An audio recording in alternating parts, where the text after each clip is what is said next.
গল্পের নাম আলসে বাদর ও বুদ্ধিমান কচ্ছপ। একটা ঘন জঙ্গলে থাকত এক বাদর, নাম ছিল মামু। সে ছিল খুবই আলসে, সারাদিন গাছে গাছে ঝাঁপিয়ে বেড়াত, পাকা ফল খেত, আর যারা কাজ করত তাদের নিয়ে মজা করত। একদিন সে দেখল এক কচ্ছপ, নাম টিবু, ধীরে ধীরে মাটিতে গর্ত করে বীজ পুঁতছে। মামু হেসে বলল, ওহে টিবু, তুমি এত কষ্ট করে বীজ লাগাচ্ছ কেন? এত সময় নষ্ট করছ, এসব তো একদিনে বড় হবে না। কচ্ছপ মুচকি হেসে বলল, ঠিকই বলেছ, একদিনে হবে না, কিন্তু একদিন এই বীজ গাছ হবে, আর আমি ফল খাবো। মামু এইসব কথায় কান দিল না। সে আগের মতো খেলাধুলা করত, আর কাজের ধারে কাছেও যেত না। কয়েক মাস কেটে গেল, গ্রীষ্মের রোদে জঙ্গলের সব গাছের ফল ফুরিয়ে গেল।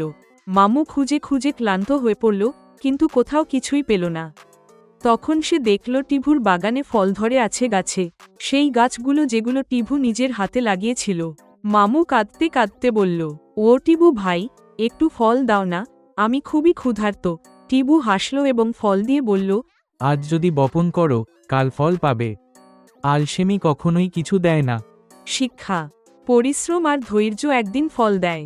আলসেমি শেষমেশ অনুতাপ আনে।